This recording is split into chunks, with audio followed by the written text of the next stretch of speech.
Hello cuties, आज हम बात करने वाले हैं एपिसोड 18 की। एपिसोड शुरू होता है, ये हाई की तबीयत पहले से थोड़ी सी ऐसी ख़राब सी हो रही थी और वो सोचता है ये एनफी मेरे को एक बार मैसेज भी नहीं कर सकती है। उधर दिखाते हैं मोलियांग को ल्यूलैन दिख जाती है। वो पूछता है तुम यहाँ पे क्या कर रही हो। तो ल्यूलैन कहती है कि तुम लोगों को काफ़ी प्रॉब्लम हो रही होगी ये सब काम करने में, इसलिए मैं अभी यहाँ पे आ गई। अब हम सब साथ करेंगे तो ये काम जल्दी ख़त्म हो जाएगा। ल्यूलेन को देख के एनफी का चेहरा तो हो ही जाता है थोड़ा ख़राब। लैब में एनफी से वो पूछते है कि तुम पार्टनर नहीं हो क्या, ये कौन है। तो बताती है ये डॉक्टर मो के साथ ऑलरेडी पार्टनर है, मैं तो सिर्फ यहाँ पे थोड़ी बहुत काम के लिए इंचार्ज हूँ। और फिर वो पूछते हैं कि रात को तो मैंने डॉक्टर मोलियांग को तुम्हारे रूम में देखा था, तुम लोगों ने एक साथ नाइट स्पेंड की क्या। तो एनफी कहती है नहीं, बस हमने मूवी देखी थी और कुछ नहीं। और ये सब ल्यूलेन भी देख रही थी। वो कहती है कि एनफी बहुत सारा काम पड़ा है। फिर एनफी वहाँ से चली जाती है। रूम में एनफी का ऐसे फ़ोन बजता है तो एकदम से फ़ोन उठा लेती है। उसको लगा था कि ये हाई का कॉल होगा, बट वो होता है उसकी फ्रेंड मिंग का कॉल। और वो पूछती है कि याद आ गई मेरी आज। मिंग कहती है तुम तो वहाँ मज़े ले रही होगी ना मोलियांग के साथ, तेरी तो विश पूरी हो रही है। ऐसे वैसे वो बातें कर रहे होते हैं अच्छे से। एनफी कहती है कहाँ यार, बस हमने मूवी देखी थी रात में और अब ल्यूलैन फिर से आ गई है तो फिर से सब कुछ चांस मेरे ख़त्म हो गए हैं। मिंग बताती है कि एक बहुत बड़ा फेमस जियोलॉजिस्ट वापस आ रहा है, यांग जी। एनफी कहती है कि मैंने तो अब कभी इसका नेम नहीं सुना। तो मिंग कहती है वो बहुत ज़्यादा मिस्टीरियस है और मोडेस्ट है, वो ऐसे बिजनेस वाले कामों में नहीं लेता है ना, वो सिर्फ साइंटिफिकली वर्क करता है। रात को एनफी को नींद नहीं आ रही थी, वो मूवी के बारे में ही सोच रही थी तो वो मूवी देखने लगती है। और दूसरी तरफ ये हाई भी एक मूवी देखने लगता है। जब ये हाई मूवी देख रहा था तभी ऐसे लाइट भाग जाती है और फिर उस पर हमला हो जाता है। वो पायरेट एंड्रयू ये हाई पे हमला कर देता है, दोनों में काफ़ी अच्छी खासी फाइटिंग चलती है। ये हाई एंड्रयू को गिरा भी देता है। तभी वहाँ पे आंट जैंग आ जाती है, उन्हें पता नहीं था यहाँ पे क्या चल रहा है। और वो एंड्रयू जैसे ही आंट जैंग पे हमला करने वाला था, ये हाई बीच में आ जाता है और ये हाई के सिर पे इतनी ज़ोर से वार होता है वो नीचे गिर जाता है एंड आंट जैंग भी बेहोश हो जाती है। फिर एंड्रयू ये हाई का लॉकेट ले जाता है। पर एनफी भी मूवी का एंड होने पे बहुत ज़्यादा रो रही थी। उसके रोते ही बारिश होने लगती है। एनफी ये हाई को कॉल लगाती है और वो फ़ोन जैसी बजता है तो उससे आंट जैंग उठ जाती है और वो देखती हैं ये हाई ऐसे ही पड़ा हुआ है, खून वून निकल रहा है। तो वो एम्बुलेंस को कॉल करती हैं और उधर एनफी का कॉल ऐसे ही बजता रहता है। नेक्स्ट मॉर्निंग जब एनफी लैब में जाती है तो देखती है चारों तरफ सब पानी साफ़ कर रहे होते हैं। तो एनफी पूछती है कि रात क्या हुआ है ऐसा। तो बताते हैं बहुत तेज़ बारिश हुई, तुम्हें पता भी नहीं चला, तुम इतने अच्छे से सो रही थी। तो वो एनफी सोचती है कहीं मेरे रोने से तो बारिश नहीं हुई थी। फिर वो कहते नहीं नहीं, मैं तो साइंस में भरोसा करती हूँ, मुझे इस सब में भरोसा नहीं करना है। फिर वो कहते हैं कि डॉक्टर को जब मैंने रात देखा था तो डॉक्टर ल्यूलैन एंड मोलियांग इस पर काफ़ी अच्छे से वर्क कर रहे थे। तो फिर एनफी जब वहाँ पे खोल के देखती है तो उसको दिखता है कि एक न्यू एनर्जी सोर्स मिल गया। तो वो कहती है इतनी जल्दी हमें एक न्यू एनर्जी सोर्स मिल गया, इतनी जल्दी कैसे मिल सकता है। एनफी जा रही होती है तो वो चक्कर खा के गिर जाती है और फिर वो देखती है कि सामने ये हाई खड़ा है। वो कहती है कि ये हाई, मैं तुम्हें जाने से पहले कॉल करना चाहती थी मगर मुझे पता था फिर हम दोनों फिर से लड़ाई करने लगते हैं तो इसलिए मैंने कॉल नहीं की।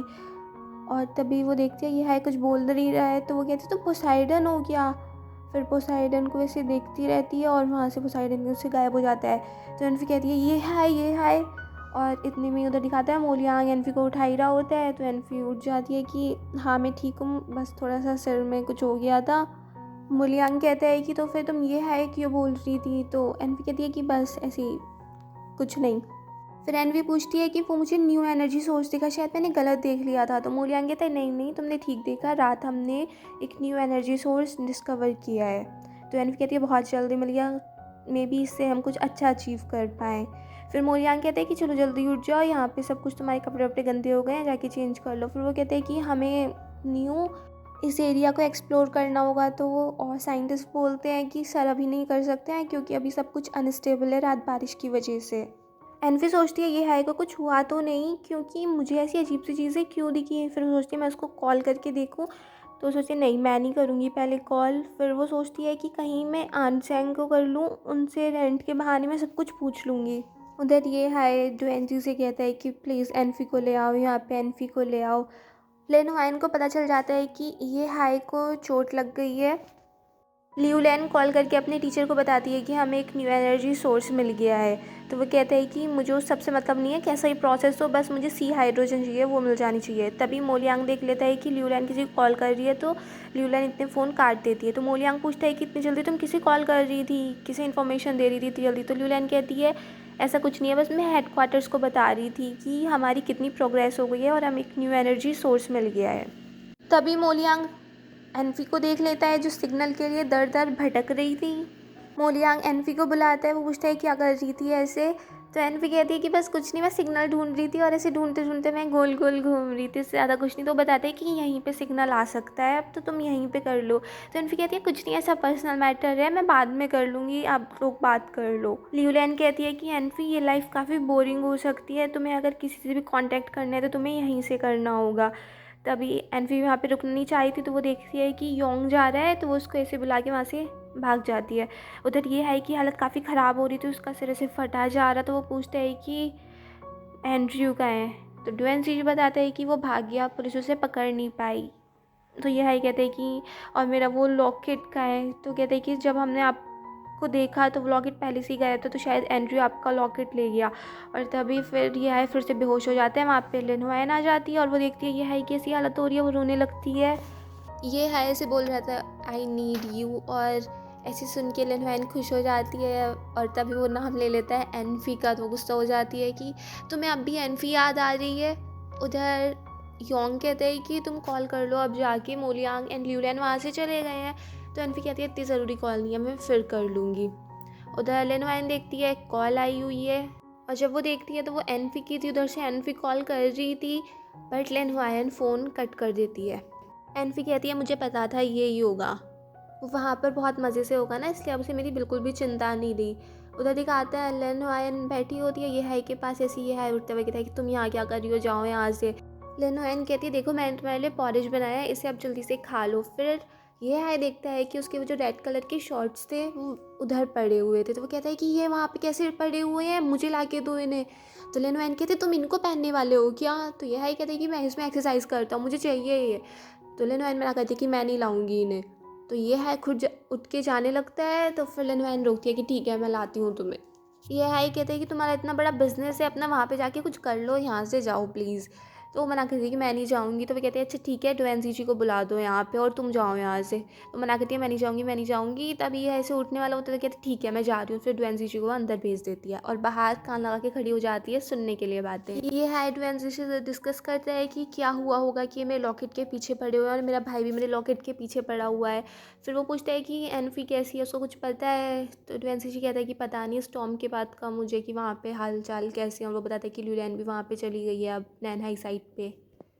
उधर एनफी जब खाना खा रही होती है तो वो कहती है योंग से कि भाई प्लीज़ बहुत हो गया है, इससे ज़्यादा डम्पलिंग्स मैं नहीं खा सकती हूँ, अगर मैंने और ज़्यादा खाई तो मुझे उल्टी ज़रूर हो जाएगी। तो वो कहते हैं कि अभी हमारे कुछ फूड रेशन आया नहीं है, तो जो चीज़ें हैं आटा बहुत सारा है तो हमें यही खानी पड़ेंगी। तो वो कहती है कि इतने सारे साइंटिस्ट हैं, इनको दिमाग को यूज़ करना पड़ता है, इनको कुछ न्यूट्रिशन भी तो चाहिए, तो हम क्यों ना करें फ़िश ले आएँ उनके लिए। योंग कहता है अगर तुम डूब वगैरह गई तो मैं बचाने तो आऊँगा नहीं। फिर वो कहता है अगर हम रेजिडेंशियल एरिया से नया फूड ख़रीद लाएँ तो वो अच्छा रहेगा, मगर अब कार की भी कमी पड़ गई है तो जाने में दिक्कत होगी। तो एनफी कहती क्यों ना हम साइकिल से चलें। तो वो कहता है कि तुम अकेले जाओगी साइकिल से, चैन वैन बीच में ख़राब होगी तो कौन बचाने आएगा, वापस भी नहीं आ पाओगी। तो फिर कहते हैं ठीक है मैं भी चलता हूँ। तो वो दोनों साइकिल से तैयार हो जाते हैं जाने के लिए। फिर वो रास्ता पूछते पूछते पहुँच जाते हैं और कई घरों से पूछने के बाद उन्हें थोड़ी बहुत मीट मिल जाती है। और वो जब आ रहे थे तभी बारिश होने लगती है, मगर वो जैसे तैसे करके पहुँच जाते हैं। वहाँ पे जब लंच कर रहे थे तो वो ला के रखता है मीट से बनी डिशेज़। तो मोलियांग कहता है कि इसके लिए तुम पूरा इतनी दूर गई, वो भी बारिश में। योंग कहता है कि मैं भी साथ था एनफी के, हम दोनों गए थे। तो मोलियांग काफ़ी गुस्सा कर रहा था कि सिर्फ इतनी सी बात के लिए एनफी तुम्हें कुछ हो जाता वहाँ तो क्या होता। बातें कर ही रहे थे, इतने में एनफी को चक्कर आ जाते हैं और वो गिर जाती है फिर से। मोलियांग उसको लाता है, उसकी मरहम पट्टी करता है और कहता है देखा मैंने तुम्हारी जान फिर से बचा ली एक बार। तो एनफी कहती है कि हाँ थैंक यू। वो कहते हैं इतना सब कुछ करने की तुम्हें ज़रूरत नहीं थी। ये हाय लिन हुआन से पूछता है कि क्या हुआ वहाँ पे, क्या चल रहा है। तो वो कहती है कि अभी सब काफ़ी ख़राब है, बोट वगैरह आ जा नहीं सकती हैं और वो सिर्फ सैटेलाइट फ़ोन का यूज़ करके ही दूसरों से कांटेक्ट कर सकते हैं। फिर वो फ़ोन नहीं दे रही थी तो ये हाई कहता है कि फ़ोन दो मुझे, फिर वो फ़ोन दे ही देती है। एनफी की तबीयत भी ख़राब ही चल रही थी, फिर वो अचानक से एक ड्रीम देखती है, उसमें ये हाई खड़ा था और वो ओशियन के अंदर थी और ये हाई कहता है कि वापस आ जाओ एनफी, मुझे तुम्हारी ज़रूरत है। और वहीं पे ये एपिसोड फिनिश हो जाता है। अगर आपको ये पसंद आया तो प्लीज़ मेरे चैनल को सब्सक्राइब करें, लाइक करें, शेयर करें, कमेंट करें and bye bye till next video.